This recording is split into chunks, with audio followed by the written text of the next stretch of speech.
اصغر وصالی کی شہادت۔ علی مقدم بیان کرتے ہیں کہ 1980 کے محرم میں ایک اہم واقعہ پیش آیا۔ اصغر وصالی اور علی قربانی اپنے جوانوں کو لے کر سرپل ذہاب سے گیلان غرب آ گئے۔ طے پایا کہ دشمن کے ٹھکانوں کی صحیح معلومات لے کر شہر کے شمالی حصے سے اپنے حملوں کا آغاز کیا جائے۔ شہید انداز کو چھاپا مار دستہ ان دنوں نیا تشکیل پایا تھا۔ دشمن کے ٹھکانوں کی معلومات اکٹھی کر لی گئی تھیں۔ شب عاشور کو سارے جوان کیمپ میں شامل ہو گئے اور ایک باشکوہ عزاداری کا انعقاد کیا گیا۔ ان مجالس میں ابراہیم کی نوحہ خوانی اور منقبت خوانی آج بھی بہت سے جوانوں کے ذہن میں موجود ہے۔ وہ عجیب و غریب جذبے سے پڑھتا تھا۔ اصغر وصالی عزاداروں کی سالاری کے فرائض انجام دیتا تھا۔ عاشور کے دن اصغر اپنے کچھ جوانوں کو لے کر دشمن کے ٹھکانوں کی معلومات لینے کے لیے برآفتاب کے علاقے میں چلا گیا۔ ظہر کے نزدیک خبر پہنچی کہ ان کی عراقی فوجیوں کے ساتھ مدبھیڑ ہو گئی۔ ہمارے جوان دوڑ کر وہاں پہنچے اور دشمن بھی پیچھے ہٹ گیا، مگر علی قربان شہید ہو چکا تھا۔ شدید زخمی ہو جانے کی وجہ سے اصغر وصالی کے اندر بھی زندہ رہنے کی امید دم توڑ گئی تھی۔ ہم اصغر وصالی کو جلدی سے اٹھا کر اپنے کیمپ میں واپس لائے۔ بلاخر وہ بھی شہداء کے ساتھ جا ملا۔ اصغر کی شہادت کے بعد میں نے ابراہیم کو دیکھا کہ وہ بلند آواز میں روتے ہوئے کہہ رہا تھا، کوئی نہیں جانتا کہ ہم نے کتنا عظیم کمانڈر کھو دیا۔ ہمارے انقلاب کو اصغر جیسوں کی شدید ضرورت ہے۔ اصغر کے بھائی کو شہید ہوئے ابھی 40 دن بھی نہیں ہوئے تھے کہ وہ بھی ظہر عاشور کے وقت درجہ شہادت پر فائز ہو گیا تھا۔ ابراہیم اصغر کی تشییع جنازہ کے لیے تہران آیا اور اس کی پیکان کار جو گیلان غرب میں رہ گئی تھی ساتھ لے آیا۔ اگرچہ گاڑی کی حالت یہ تھی کہ گولیوں اور چھروں کی وجہ سے اس کی باڈی پر کوئی جگہ سلامت نہیں رہی تھی۔ شہید وصالی کی تدفین کے بعد ہم جلد ہی محاذ پر لوٹ آئے۔ ابراہیم کہتا تھا، اصغر نے شہادت سے کچھ دن پہلے اپنے بھائی کو خواب میں دیکھا تھا۔ اس کے بھائی نے کہا تھا کہ اصغر، تم روز عاشورہ کو گیلان غرب میں شہید ہو جاؤ گے۔ اگلے دن دستے کے جوانوں نے اصغر کے لیے مجلس سے قتم اور ترہیم رکھی اور عزاداری کا انتظام کیا۔ اس کے بعد سب نے آپس میں پیمان باندھا کہ خون کے آخری قطرے تک محاذ پر رہیں گے اور اصغر کے خون کا انتقام لیں گے۔ جواد افراسیابی اور بعض جوانوں نے کہا، عزاداروں کی طرح ہم اپنی داڑھی اس وقت تک نہیں چھوٹی کریں گے جب تک کہ صدام کو اس کے اعمال کی سزا نہ دے دیں۔ سادگی۔ شہید کے کچھ دوست بیان کرتے ہیں کہ جنگ کے ابتدائی دنوں میں ابراہیم بہت سے فوجی جوانوں کا آئیڈیل بن گیا تھا۔ بہت سے جوان اس کی دوستی پر فخر کرتے تھے، لیکن وہ ہمیشہ ایسا رویہ رکھتا تھا کہ سب سے کمتر دکھائی دے۔ مثلاً وہ عام طور پر اپنی وردی کی طرف زیادہ توجہ نہیں دیتا تھا۔ عموماً کردی شلوار اور لمبی قمیض پہنا رکھتا تھا تاکہ ایک تو مقامی لوگوں سے گھل مل سکے اور دوسرے اپنے نفس پر قابو رکھ سکے۔ وہ سادہ اور صاف ستھرا رہتا تھا۔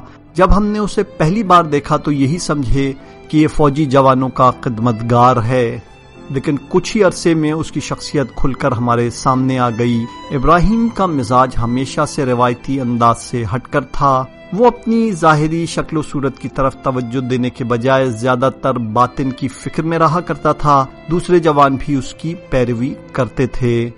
وہ ہمیشہ کہا کرتا تھا، جوانوں کی ظاہری ٹیپ ٹاپ اور یونیفارم کی نسبت زیادہ ضروری ہے کہ ہم ان کی روحانی اور معنوی تعلیم و تربیت پر دھیان دیں اور جہاں تک ممکن ہو اپنے جوانوں کے دوست بن کر رہیں۔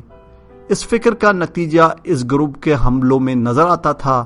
ہر چند کے بعد جوانوں کو ابراہیم سے اختلافات بھی ہو جایا کرتے تھے۔ ابراہیم نے چیتا پرنٹ والا ایک کپڑا خریدا اور ایک درزی کو دیتے ہوئے کہا، کردی لباس کا ایک جوڑا میرے لیے سی دو۔ اگلے دن اس نے درزی سے لباس لے کر پہنا۔ وہ ان کپڑوں میں بہت خوبصورت لگ رہا تھا۔ انہی کپڑوں میں وہ چھاؤنی سے باہر نکل گیا۔ گھنٹہ بھر گزرا ہوگا کہ فوجی وردی میں واپس آ گیا۔ میں نے پوچھا، تمہارے کپڑے کہاں گئے؟ کہنے لگا، ایک کرد جوان کو میرے کپڑے بہت پسند آ گئے تو میں نے اسے تحفے میں دے دیے۔ اس نے اپنی گھڑی بھی ایک شخص کو دے دی تھی۔ اس شخص نے ابراہیم سے وقت پوچھا تھا، لیکن ابراہیم نے اسے گھڑی ہی اتار کر دے دی تھی۔ اسی طرح کے سادہ سے کام اس بات کا باعث بنے کہ مقامی کرد افراد ابراہیم کے دلدادہ ہو کر شہید اندازگو گروپ میں شامل ہو گئے۔ ابراہیم اپنی مکمل سادہ سی ریستی کے باوجود بھی سیاسی مسائل سے مکمل آگاہی رکھتا تھا۔ اس کے علاوہ وہ سیاسی امور کا تجزیہ بھی بہت اچھے انداز میں کرتا تھا۔ کیمپ میں امام خمینی اور شہید بہشتی کی تصویریں لگانے کے بعد چیف آف آرمی اسٹاف کے مغربی دفتر، جو براہ راست بنی صدر کے تحت کام کرتا تھا، نے شہید اندازگو گروپ کو ختم کرنے اور ان کا کھانا پینا روک دینے کا حکم صادر کر دیا، لیکن مغربی علاقے کے کمانڈر نے اس علاقے میں اس گروپ کی موجودگی کو ضروری قرار دے دیا اور کہا کہ ہمارے سارے حملوں کی منصوبہ بندی اور اجرا یہی گروپ تو کرتا ہے۔ کچھ عرصے تک اسی کمانڈر کی تک و دو سے یہ پابندی ختم ہو گئی۔ ایک روز اعلان کیا گیا کہ بنی صدر کرمانشاہ کا دورہ کرنے کا ارادہ رکھتا ہے۔ ابراہیم، جواد اور کچھ دوسرے جوانوں کو ساتھ لے کر حاج حسین کے ہمراہ کرمانشاہ چلا گیا۔ فوجی افسران بن ٹھن کر بنی صدر کے منتظر تھے، لیکن اندازگو گروپ کے جوانوں کا حلیہ بہت ہی دلچسپ تھا۔ وہ اسی سادہ لباس میں روزمرہ استعمال ہونے والے کردی لباس میں بنی صدر کے استقبال کو چلے گئے، ہر چند کہ ان کا مقصد کوئی اور تھا۔ ان کا کہنا تھا کہ ہم اس شخص سے مل کر اور بات چیت کر کے دیکھنا چاہتے ہیں کہ وہ کس طرح کے فوجی نظریے کے تحت جنگ کو کنٹرول کر رہا ہے۔ اس دن ہم کافی خوار ہوئے۔ انتظار کرتے کرتے آخر میں اعلان کر دیا گیا کہ فنی خرابی کی وجہ سے ہیلی کاپٹر کرمانشاہ نہیں آ سکے گا۔ کچھ عرصے بعد آیت اللہ خامنئی حفظ اللہ تعالی کرمانشاہ تشریف لائے۔ ان دنوں وہ تہران کے امام جمعہ تھے۔ ابراہیم سارے جوانوں کو اپنے ساتھ لے آیا۔ انہوں نے اسی طرح سادے حلیے کے ساتھ رہبر معظم سے ملاقات کی اور اس کے بعد ایک ایک کر کے سب ان کے گلے ملے اور ان کے چہرے پر بوسہ دیا۔ چم امام حسن علیہ السلام۔ مقامی زبان میں دریا کے آس پاس کے علاقے کو چم کہا جاتا ہے، اردو میں اسے ترائی کا علاقہ کہتے ہیں۔ حسین کرم اللہ بیان کرتے ہیں کہ دشمن کے ٹھکانوں پر بھرپور حملہ کرنے کے لیے ہم تیار ہو چکے تھے۔ ابراہیم، جواد، رضا چراغی اور دوسرے اشخاص اس کام کے لیے منتخب ہوئے۔ بعد میں مقامی کرد قبیلے کے 2 افراد بھی ہمارے ساتھ شامل ہو گئے۔ وہ راستوں کو اچھی طرح جانتے تھے۔ ہم نے 1 ہفتے کا کھانا اپنے ساتھ لیا جو زیادہ تر روٹی اور کھجور پر مشتمل تھا۔ کافی مقدار میں اسلحہ، بارود اور بارودی سرنگوں کا سامان بھی ہم نے اپنے بیگ میں بھر لیا اور چل پڑے۔ بلند چوٹیوں اور دریائے امام حسن علیہ السلام کو عبور کرتے ہوئے ہم چم میں امام حسن علیہ السلام پہنچ گئے۔ وہاں عراقی فوجیوں کی ایک پوری بریگیڈ پڑاؤ ڈالے ہوئے تھی۔ ہم آس پاس کے نالوں میں اور ٹیلوں کے پیچھے چھپ گئے۔ دشمن سوچ بھی نہیں سکتا تھا کہ ایرانی فوج کے جوان ان بلندیوں کو عبور کر سکیں گے۔ یہی وجہ تھی کہ ہم انتہائی پرسکون ہو کر نقشے بنانے میں جٹ گئے۔ ہم 3 دن تک وہاں رہے۔ اگرچہ تیز بارش نے ہمارے کام کی رفتار تھوڑی دھیمی کر دی تھی، مگر دوستوں کی ہمت اور محنت کی وجہ سے ہم نے اس علاقے کے انتہائی دقیق نقشے تیار کر لیے۔ جاسوسی اور نقشے بنانے کے کام سے فارغ ہونے کے بعد ہم فوجی راستے کی کھوج میں نکل کھڑے ہوئے۔ ہم نے کچھ بارودی سرنگیں وہاں نصب کی اور اس کے بعد جلدی سے اپنی فوج میں واپس آ گئے۔ ابھی زیادہ دور نہ ہوئے تھے کہ کچھ دھماکوں کی آواز آئی۔ ہم نے دیکھا کہ دشمن کی کاریں اور بختر بند گاڑیاں آگ میں جل رہی ہیں۔ ہم جلدی سے اس خطرے والی جگہ سے دور ہو گئے۔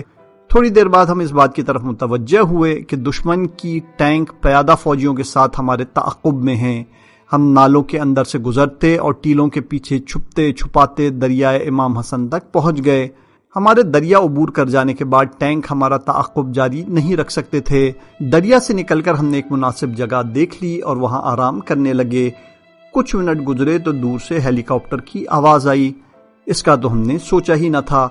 ابراہیم نے جلدی سے نقشے ایک بیگ میں ڈالے اور رضا کے حوالے کرتے ہوئے کہنے لگا، میں اور جواد یہیں رہیں گے، تم جلدی سے یہاں سے نکلو۔ اب کچھ بھی نہیں کیا جا سکتا تھا۔ ہم نے اضافی میگزین اور کچھ دستی بم بھی انہیں تھما دیے۔ غم اور اندوہ کی حالت میں میں ان سے جدا ہو کر چل پڑا۔ اس مشن کا اصل مقصد ان نقشوں کا حصول تھا۔ ان نقشوں کو بعد میں ہونے والی مہمات کی کارکردگی میں بہت زیادہ کردار ادا کرنا تھا۔ میں نے دور سے دیکھا کہ ابراہیم اور جواد مسلسل اپنی جگہ تبدیل کر رہے ہیں اور اپنی G3 کے ساتھ ہیلی کاپٹر کی طرف گولیاں برسا رہے ہیں۔ ہیلی کاپٹر بھی موڑ کاٹ کاٹ کر ان کی طرف بمباری کر رہا تھا۔ 2 گھنٹے بعد ہم چوٹیوں پر پہنچ گئے۔ اب کوئی آواز نہیں آ رہی تھی۔ ایک جوان جو ابراہیم سے بہت محبت کرتا تھا رو رہا تھا۔ ہمیں اس کی کوئی خبر نہ تھی، نہیں جانتے تھے کہ وہ زندہ بھی ہیں یا نہیں۔ مجھے یاد آ گیا کہ کل جب ہم نالوں میں چھپے ہوئے تھے تو ابراہیم پرسکون انداز میں مقابلہ کرنے اور کھیلنے لگا۔ اس کے بعد وہ اپنے گروپ کے کردی جوانوں کو فارسی زبان سکھاتا رہا۔ اس کا لہجہ اتنا پرسکون تھا کہ ہمیں اس بات کا احساس تک نہ ہوا کہ ہم دشمنوں میں گھرے بیٹھے ہیں۔ جب نماز کا وقت ہوا تو وہ بلند آواز میں اذان دینا چاہتا تھا، لیکن ساتھیوں کے اصرار پر اس نے بہت ہی آہستہ آواز میں اذان کہی۔ اس کے بعد ایک خاص روحانی کیفیت لیے نماز میں مشغول ہو گیا۔ اس وقت ابراہیم میں ایسی شجاعت اور بہادری دکھائی دے رہی تھی کہ سبھی ساتھیوں کے دلوں سے ڈر ختم ہو گیا۔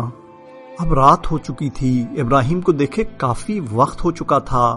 ہم اپنے معین کردہ مقام پر پہنچ گئے۔ ابراہیم اور جواد کے ساتھ طے پایا تھا کہ وہ روشنی ہونے سے پہلے اس جگہ پر پہنچ جائیں گے۔ کچھ گھنٹے ہم نے آرام کیا لیکن ان کی کوئی خبر نہ آئی۔ فضا میں تھوڑی تھوڑی روشنی پھیلنے لگی تھی لیکن ہمیں اس جگہ سے نکلنا تھا۔ ہمارے ساتھی مسلسل دعا اور ذکر میں مصروف تھے۔ ہم چلنے ہی والے تھے کہ دور سے ایک آواز سنائی دی۔ ہم نے اپنے ہتھیار سنبھال لیے اور بیٹھ گئے۔ کچھ دیر بعد آوازوں سے معلوم ہو گیا کہ ابراہیم اور جواد ہیں۔ سب کے چہرے خوشی سے کھل اٹھے۔ ہم تازہ دم ساتھیوں کے ساتھ ان کی مدد کو لپکے۔ اس کے بعد جلدی جلدی ہم نے اس جگہ کو چھوڑ دیا۔ اس مہم میں تیار ہونے والے نقشوں نے بعد کی مہموں میں بہت زیادہ بنیادی کردار ادا کیا۔ یہ مہم ابراہیم اور اس کے گروہ کے بہادر جوانوں کی ہمت اور شجاعت کے بغیر سر ہونے والی نہیں تھی۔ اگلے دن ظہر کے وقت ابراہیم اور جواد ہمیشہ کی طرح تر و تازہ اور بھرپور انداز میں اپنے جوانوں کے بیچ موجود تھے۔ میں رضا کو ساتھ لیے ابراہیم کے پاس چلا گیا۔ میں نے کہا، بھائی ابراہیم، کل جب ہیلی کاپٹر آ پہنچے تو تم نے اس وقت کیا کیا تھا؟ اس نے ہمیشہ کی طرح سکون سے جواب دیا، خدا نے مدد کی۔ میں اور جواد ایک دوسرے سے دور ہو کر اپنی جگہ بار بار تبدیل کرتے رہے اور ہیلی کاپٹر کی طرف مسلسل گولیاں برساتے رہے۔ ہیلی کاپٹر بھی بار بار چکر کاٹ کر ہماری طرف بمباری کرتا تھا۔ جب اس کے تمام گولے ختم ہو گئے تو وہ واپس چلا گیا۔ ہم بھی عراقی پیادہ فوجیوں کے آنے سے پہلے جلدی جلدی چوٹی کی طرف بڑھنے لگے۔